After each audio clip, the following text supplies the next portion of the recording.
자, 이렇게 한의학적인 방법으로 근본부터 뿌리채 비염을 치료해 보시기 바랍니다.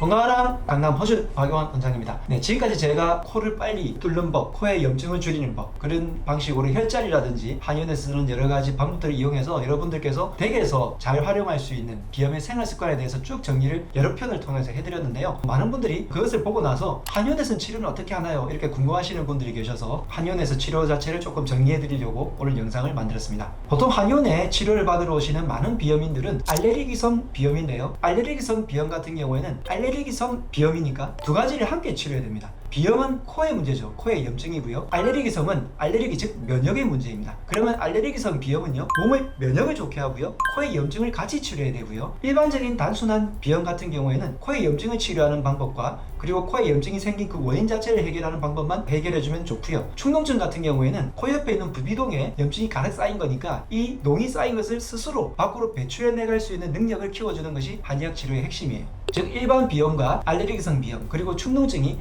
치료법이 조금씩 다 다르고 들어가는 약재들과 치료하는 방법이 약간씩 차이가 있게 됩니다. 아마 많은 분들이 알레르기성 비염에 대해서 궁금해 하실 건데요. 왜냐하면 비염 환자분들의 대부분이 알레르기성 비염이니까요. 알레르기성 비염일 때 알레르기 자체를 치료해야 근본적으로 치료가 돼서 완치가 되는데, 많은 분들이 알레르기성 비염을 비염 즉 코에만 치료를 자꾸 하다 보니까 비염이 치료가 안 돼요. 그러면서 완치가 안 되는 것이 비염이 아닌가요? 라는 이런 식으로 생각을 하게 되는데, 그게 아닙니다. 알레르기 즉 몸의 면역력을 같이 치료하면서 비염을 치료하게 되면 근본적으로 뿌리 뽑아서 완치가 될 수 있는 것이 바로 알레르기성 비염이고, 그게 한의학의 가장 강점 중에 하나인 거죠.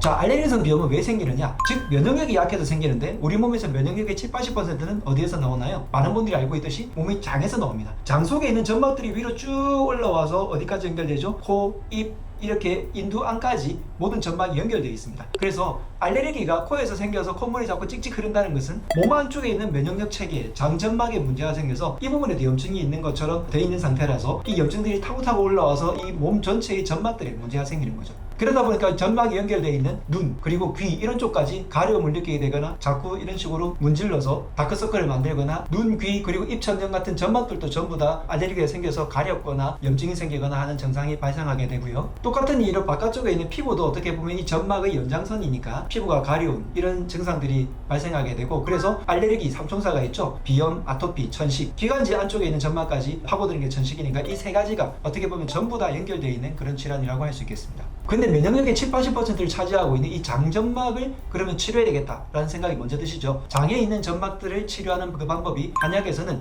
제독 치료, 즉 해독을 하는 방법과 염증을 줄이는 이 두 가지 방법을 가지고 먼저 치료를 하게 되고요. 이렇게 해독을 먼저 하고 난 다음에 장점막을 재생하고 그리고 복구하는 이런 한약들을 가지고 다시 치료를 하게 되겠죠. 즉 다시 말해서 먼저 염증을 해독을 하고요, 그 다음에 재생 회복을 하고요, 기력 자체를 올려주게 되면 해독과 면역 치료가 한꺼번에 이렇게 잘 진행이 되게 됩니다. 아주 간단하게 여러분들이 쉽게 구하실 수 있는 약재들로 설명을 드리자면, 장점막을 복구해 줄 수 있는 것이 소엽이라는 약재인데, 소엽이라고 하면 어려우시겠지만 깻잎이라고 하면 굉장히 쉽죠. 우리나라에서 나는 보라색 풀이 소엽이라는 약재인데, 이 약재가 몸속으로 들어가게 되면 소화력을 도와주지만 장점막에 있는 독소들을 분해하는 능력이 있기 때문에 육류고기를 먹거나 생선을 먹을 때도 독소를 보호할 수 있는 그런 능력 때문에 깻잎을 그렇게 많이 먹는 거거든요. 두 번째로는 장점막들을 재생하고 복구해주는 약재 중에서 많이 들어보신 것이 바로 길경인데, 길경은 바로 도라지입니다. 그리고 기력을 회복시켜줘서 몸에 있는 점막들을 회복시켜주는 약재 중에 대표적인 것이 바로 황기고요. 그리고 몸을 데워가지고 순환시켜주는 약재 중에서 계피라는 약재가 있죠.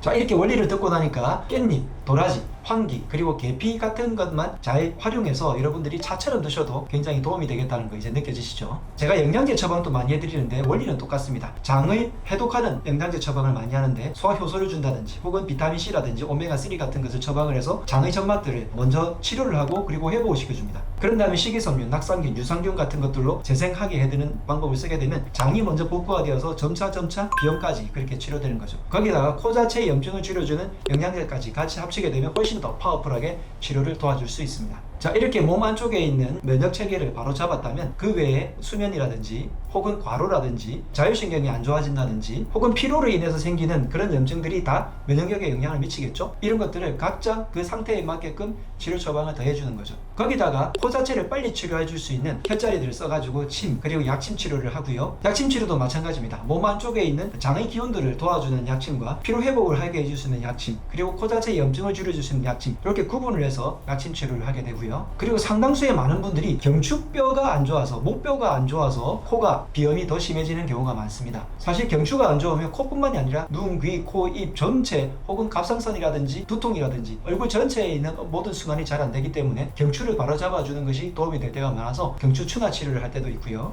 마지막으로 댁에서 홈케어용으로 보습을 하면서 코의 염증을 줄여주고 비염 상태를 잘 치료한 것을 유지할 수 있게 만들어주는 비염고나 비염고 같은 걸 처방해서 댁에서도 잘 관리할 수 있게 만들어 드리고요. 이렇게 하고 나서 제가 쭉 말씀드린 생활 습관들을 실천만 잘 해주시면 비염이 근본적으로 완치가 되면서 코로 편하게 숨 쉴 수 있도록 유지가 될 수 있는 거죠.